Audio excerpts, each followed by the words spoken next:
নমস্কার বন্ধুরা, আমি অর্পিতা আরও একবার আমার গল্প পাঠের আসর নিয়ে আপনাদের সামনে চলে এলাম। বিগত কয়েকদিন ধরেই আমি বাংলা সাহিত্যের কিছু স্বনামধন্য লেখক লেখিকার ছোট গল্প নিয়ে আপনাদের সামনে আসছি। আমার গল্প পাঠ আপনাদের কেমন লাগছে অবশ্যই কিন্তু আমাকে জানাবেন, যাতে পরবর্তীকালে আমি আরও অনেক নতুন নতুন এমন ছোট গল্প নিয়ে আপনাদের সামনে আসতে পারি। কথা না মারিয়ে আমি আমার আজকের গল্প পাঠ শুরু করছি। আমার আজকের গল্প বিশ্বকবি রবীন্দ্রনাথ ঠাকুরের লেখা শুভ দৃষ্টি।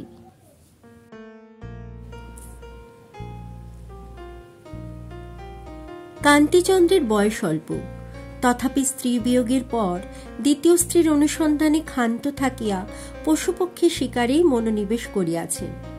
দীর্ঘ কৃশ কঠিন লঘু শরীর, তীক্ষ্ণ দৃষ্টি, অব্যর্থ লক্ষ্য, সাজসজ্জায় পশ্চিম দেশের মতো, সঙ্গে সঙ্গে কুস্তিগির হীরাসিন, ছক্কন লাল এবং গাইয়ে বাজিয়ে খাঁ সাহেব, মিয়া সাহেব অনেকে ফিরিয়া থাকে। অকর্মণ্য অনুচর পরিচরেরও অভাব নাই। 2-4 শিকারী বন্ধু বান্ধব লইয়া অঘ্রাণের মাঝামাঝি কান্তিচন্দ্র নৈদিঘির বিলের ধারে শিকার করিতে গিয়াছেন। নদীতে 2টি বড় বোটে তাহাদের বাস, আরো গোটা 3-4 নৌকায় চাকর বাকরের দল গ্রামের ঘাট ঘিরিয়া বসিয়া আছে। গ্রামবধূদের জল তোলা, স্নান করা প্রায় বন্ধ। সমস্ত দিন বন্দুকের আওয়াজে জল স্থল কম্পমান। সন্ধ্যাবেলায় ওস্তাদি গলায় তান কর্তব্যে পল্লীর নিদ্যাতন্দ্রা তিরোহিত। একদিন সকালে কান্তিচন্দ্র বোটে বসিয়া বন্দুকের চোঙ সযত্নে স্বহস্তে পরিষ্কার করিতেছে। এমন সময় অনতি দূরে হাসির ডাক শুনিয়া চাহিয়া দেখিলে একটি বালিকা 2 হাতে 2টি তরুণ হাঁস বক্ষে চাপিয়া ধরিয়া ঘাটে আনিয়াছে। নদীটি ছোট, প্রায় স্রোতহীন, নানা জাতীয় শৈবালে ভরা। বালিকা হাঁস 2টিকে জলে ছাড়িয়া দিয়া একেবারে আয়ত্তের বাহিরে না যায় এইভাবে ত্রস্ত সতর্ক স্নেহে তাহাদের আগলাইবার চেষ্টা করিতেছে। এটুকু বোঝা গেল অন্যদিন সে তাহার হাঁস জলে ছাড়িয়া দিয়া চলিয়া যাইত, কিন্তু সম্প্রতি শিকারীর ভয়ে নিশ্চিত চিত্তে রাখিয়া যাইতে পারিতেছে না। মেয়েটির সৌন্দর্য নিরতিশয় নবীন, যেন বিশ্বকর্মা তাহাকে সদ্য নির্মাণ করিয়া ছাড়িয়া দিয়াছেন। বয়স ঠিক করা শক্ত, শরীরটি বিকশিত, কিন্তু মুখটি এমন কাঁচা যে সংসার কোথাও যেন তাহাকে লেশমাত্র স্পর্শ করে নাই। সে যে যৌবনে পা ফেলিয়াছে, এখনো নিজের কাছে সে খবরটি তাহার পৌঁছে নাই। কান্তিচন্দ্র ক্ষণকালের জন্য বন্দুক সাফ করায় ঢিল দিলেন। তাহার চমক লাগিয়া গেল। এমন জায়গায় এমন মুখ দেখিবেন বলিয়া কখনো আশা করেন নাই, অথচ রাজার অন্তঃপুরের চেয়ে এই জায়গাতেই এই মুখখানি মানাইয়াছিল। সোনার ফুলদানির চেয়ে গাছেই ফুলকে সাজে। সেদিন শরতের শিশিরে এবং প্রভাতের রৌদ্রে নদী তীরের বিকশিত কাশবনটি ঝলমল করিতেছিল। তাহারই মধ্যে সেই সরল নবীন মুখখানি কান্তিচন্দ্রের মুগ্ধ চক্ষে আশ্বিনের আসন্ন আগমনীর একটি আনন্দ ছবি আঁকিয়া দিল। মন্দাকিনী তীরে তরুণ পার্বতী কখনো কখনো এমন হংস শিশু বক্ষে লইয়া আসতেন। কালিদাস সে কথা লিখিতে ভুলিয়াছেন। এমন সময় হঠাৎ মেয়েটি ভীতত্রস্ত হইয়া কাদো কাদো মুখে তাড়াতাড়ি হাঁস 2টিকে বুকে তুলিয়া লইয়া অব্যক্ত আর্তস্বরে ঘাট ত্যাগ করিয়া চলিল। কান্তিচন্দ্র কারণ সন্ধানে বাহিরে আসিয়া দেখিলেন তাহার একটি রসিক পারিষদ কৌতুক করিয়া বালিকাকে ভয় দেখাইবার জন্য হাঁসের দিকে ফাঁকা বন্দুক লক্ষ্য করিতেছে। কান্তিচন্দ্র পশ্চাৎ হইতে বন্দুক কাড়িয়া লইয়া হঠাৎ তাহার গালে সশব্দে প্রকাণ্ড একটি চপেটাঘাত করিলেন। অকস্মাৎ রসভঙ্গ হইয়া লোকটা সেইখানে ধপ করিয়া বসিয়া পড়িল। কান্তি পুনরায় কামরায় আসিয়া বন্দুক সাফ করিতে লাগিলেন। সেই দিন বেলা প্রহর 3 সময় গ্রামপথের ঘন ছায়ার মধ্য দিয়া শিকারীর দল শস্য ক্ষেত্রের দিকে চলিয়াছিল। তাহাদের মধ্যে একজন বন্দুকের আওয়াজ করিয়া দিল।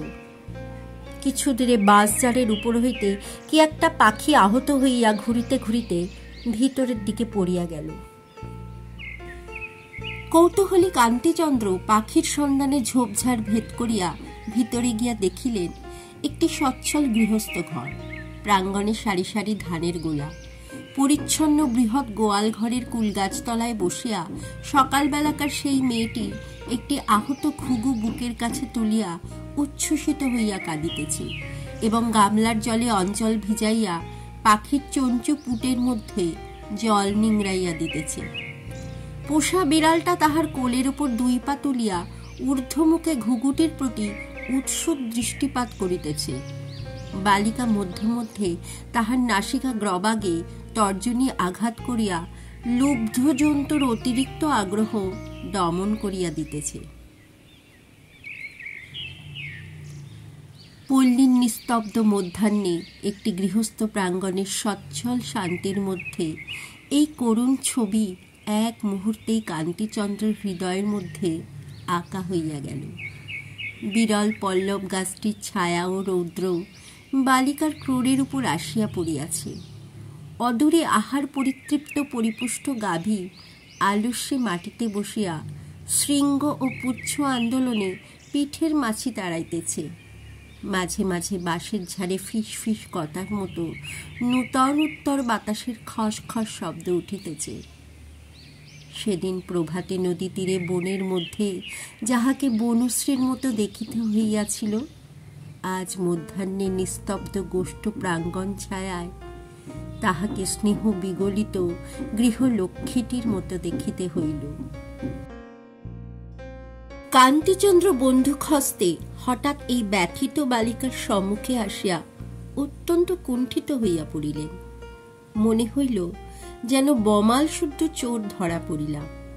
পাখিটি যে আমার গুলিতে আহত হয় নাই, কোনো প্রকারে এই কৈফিয়তটুকু দিতে ইচ্ছা হইল।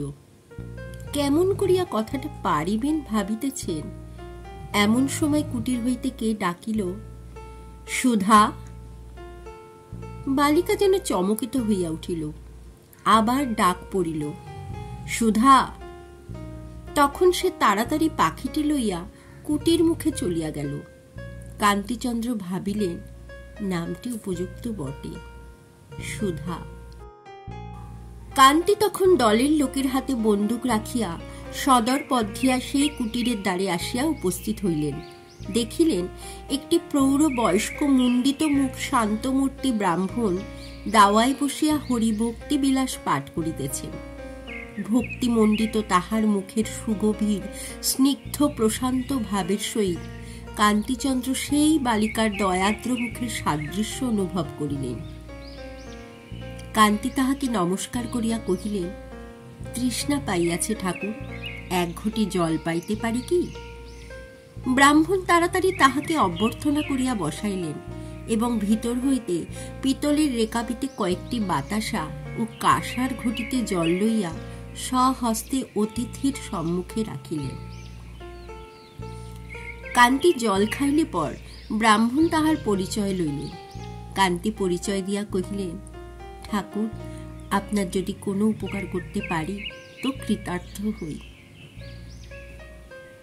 নবীন বাড়ুজ্যে কহিলেন, বাবা, আমার আর কি উপকার করিবে? তবে সুধা বলে আমার এক কন্যা আছে, তাহার বয়স হইতে চলিল। তাহাকে একটি সৎ পাত্রে দান করিতে পারিলেই সংসারের ঋণ হইতে মুক্তি লাভ করি। কাছে কোথাও ভালো ছেলে দেখি না, দূরে সন্ধান করিবার মতো সামর্থ্যও নাই। ঘরে গোপীনাথের বিগ্রহ আছে, তাহাকে ফেলিয়া কোথাও যাই নাই। কান্তি কহিলেন, আপনি নৌকায় আমার সহিত সাক্ষাৎ করিলে পাত্র সম্বন্ধে আলোচনা করিব। এদিকে কান্তির প্রেরিত চরগণ বন্দ্যোপাধ্যায়ের কন্যা সুধার কথা যাহাকেই জিজ্ঞাসা করিল, সকলেই এক বাক্যে কহিল, এমন লক্ষ্মী স্বভাবা কন্যা আর হয় না। পরদিন নবীন বোটে উপস্থিত হইলে কান্তি তাহাকে ভূমিষ্ঠ হইয়া প্রণাম করিলেন এবং জানাইলেন তিনি ব্রাহ্মণের কন্যাকে বিবাহ করিতে ইচ্ছুক আছেন। ব্রাহ্মণী অভাবনীয় সৌভাগ্যে রুদ্ধ কণ্ঠে কিছুক্ষণ কথাই কহিতে পারিলেন না। মনে করিলেন কিছু একটা ভ্রম হইয়াছে। কহিলেন, আমার কন্যাকে তুমি বিবাহ করিবে? কান্তি কহিলেন, আপনার যদি সম্মতি থাকে আমি প্রস্তুত আছি। নবীন আবার জিজ্ঞাসা করিলেন, সুধাকে? উত্তরে শুনিলেন, হ্যাঁ। নবীন স্থিরভাবে কহিলেন, তা দেখাশোনা? কান্তি যেন দেখেন নাই ভান করিয়া কহিলেন, সেই একেবারে শুভ দৃষ্টির সময়। নবীন গদগদ কণ্ঠে কহিলেন, আমার সুধা বড় সুশীলা মেয়ে, রাধা বাড়া ঘরকন্যার কাছে অদ্বিতীয়। তুমি যেমন না দেখিয়াই তাহাকে বিবাহ করিতে প্রস্তুত হইয়াছ, তেমনি আশীর্বাদ করি আমার সুধা পতিব্রতা সতীলক্ষ্মী হইয়া চিরকাল তোমার মঙ্গল করুক, কখনো মুহূর্তের জন্য তোমার পরিতাপের কারণ না ঘটুক। কান্তি আর বিলম্ব করিতে চাহিলেন না। মাঘ মাসেই বিবাহ স্থির হইয়া গেল। পাড়ার মজুমদারের পুরাতন কোঠা বাড়িতে বিবাহের স্থান নির্দিষ্ট হইয়াছে। বর হাতি চড়িয়া মশাল জ্বালাইয়া বাজনা বাজাইয়া যথাসময়ে আসিয়া উপস্থিত। শুভ দৃষ্টির সময় বরকন্যার মুখের দিকে চাহিলেন। নত শির টোপর পরা চন্দন চর্চিত সুধাকে ভালো করিয়া যেন দেখিতে পাইলেন না। উদ্বেলিত হৃদয়ের আনন্দে চোখে যেন ধাঁধা লাগিল। বাসর ঘরে পাড়ার সরকারি ঠান্দিতি যখন বরকে দিয়া জোর করিয়া মেয়ের ঘোমটা খোলাইয়া দিলেন, তখন কান্তি হঠাৎ চমকিয়া উঠিলেন। এ তো সেই মেয়ে নয়। হঠাৎ বুকের কাছ হইতে একটা কালো বজ্র উঠিয়া তাহার মস্তিষ্ককে যেন আঘাত করিল। মুহূর্তে বাসর ঘরের সমস্ত প্রদীপ যেন অন্ধকার হইয়া গেল এবং সেই অন্ধকার প্লাবনে নববধূর মুখখানিকেও যেন কালিমা লিপ্ত করিয়া দিল। কান্তিচন্দ্র দ্বিতীয়বার বিবাহ করিবেন না বলিয়া মনে মনে প্রতিজ্ঞা করিয়াছিলেন। সেই প্রতিজ্ঞা কি এমনি একটা অদ্ভুত পরিহাসে অদৃষ্ট তরি দিয়া ভাঙিয়া দিল? কত ভালো ভালো বিবাহের প্রস্তাব অগ্রাহ্য করিয়াছেন, কত আত্মীয় বন্ধু বান্ধবদের সানুনয় অনুরোধ অবহেলা করিয়াছেন। উচ্চ কুটুম্বিতার আকর্ষণ, অর্থের প্রলোভন, রূপ খ্যাতির মোহ সমস্ত কাটাইয়া অবশেষে কোনো এক অজ্ঞাত পল্লীগ্রামে বিলের ধারে এক অজ্ঞাত দরিদ্রের ঘরে এত বড় বিড়ম্বনা! লোকের কাছে মুখ দেখাইবেন কি করিয়া? শ্বশুরের উপরে প্রথমটা রাগ হইল। প্রতারক এক মেয়ে দেখাইয়া আর এক মেয়ের সহিত আমার বিবাহ দিল। কিন্তু ভাবিয়া দেখিলেন, নবীন তো তাহাকে বিবাহের পূর্বে কন্যা দেখাইতে চান নাই এমন নয়, তিনি নিজেই দেখিতে অসম্মত হইয়াছিলেন। বুদ্ধির দোষে যে এত বড় ঠকাটা ঠকিয়েছেন, সে লজ্জার কথাটা কাহারও কাছে প্রকাশ না করাই শ্রেয় বিবেচনা করিলেন। ঔষধ যেন গিলিলেন, কিন্তু মুখের তারটা বিগড়াইয়া গেল। বাসর ঘরের ঠাট্টা আমোদ কিছুই তাহার কাছে রুচিল না। নিজের এবং সর্বসাধারণের প্রতি রাগে তাহার সর্বাঙ্গ জ্বলিতে লাগিল। এমন সময় হঠাৎ তাহার পার্শ্ববর্তিনী বধূ অব্যক্ত ভীতস্বরে চমকিয়া উঠিল। সহসা তাহার কোলের কাছ দিয়া একটা খরগোশের বাচ্চা ছুটিয়া গেল। পরক্ষণেই সেদিনকার সেই মেয়েটি শশক শিশুর অনুসরণপূর্বক তাহাকে ধরিয়া গালের কাছে রাখিয়া একান্ত স্নেহে আদর করিতে লাগিল। ওই রে, পাগলি আসিয়াছে বলিয়া সকলে তাহাকে চলিয়া যাইতে ইঙ্গিত করিল। সে ভ্রুক্ষেপ মাত্র না করিয়া ঠিক বরকন্যার সম্মুখে বসিয়া শিশুর মতো কৌতূহলে কি হইতেছে দেখিতে লাগিল। বাড়ির কোনো দাসী তাহার হাত ধরিয়া টানিয়া লইবার চেষ্টা করিলে বর ব্যস্ত হইয়া কহিলেন, আহা থাক না, বসু। মেয়েটিকে জিজ্ঞাসা করিলেন, তোমার নাম কি? সে উত্তর না দিয়া দুলিতে লাগিল। ঘর শুদ্ধ রমণী হাসিয়া উঠিল। কান্তি আবার জিজ্ঞাসা করিলেন, তোমার হাঁস দুটি কত বড় হইল? অসংকোচে মেয়েটি নীরবে তাহার মুখের দিকে চাহিয়া দেখিতে লাগিল। হতবুদ্ধি কান্তি সাহসপূর্বক আবার জিজ্ঞাসা করিলেন, তোমার সেই ঘুঘু আরাম হইয়াছে তো?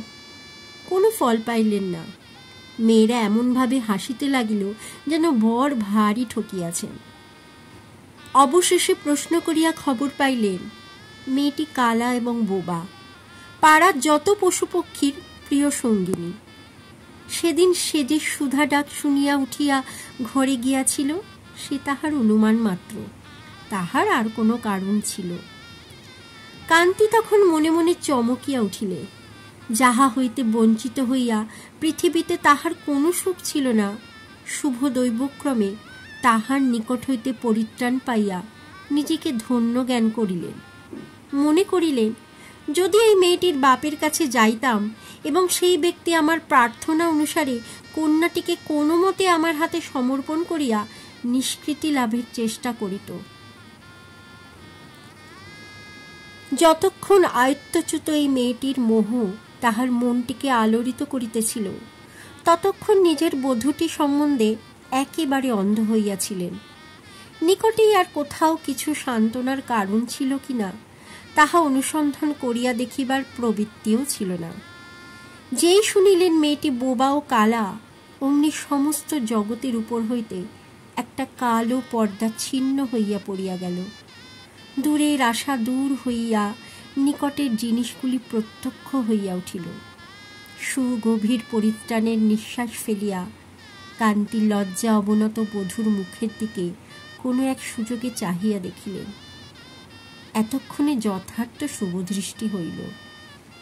চর্মচক্ষুর অন্তরালবর্তী মনোনেত্রের উপর হইতে সমস্ত বাধা খসিয়া পড়িল। হৃদয় হইতে এবং প্রদীপ হইতে সমস্ত আলোক বিচ্ছুরিত হইয়া একটিমাত্র কোমল সুকুমার মুখের উপরে প্রতিফলিত হইল। কান্তি দেখিলেন একটি স্নিগ্ধ শ্রী, একটি শান্ত লাবণ্যে মুখখানি মণ্ডিত। বুঝিলেন নবীনের আশীর্বাদ সার্থক হইল।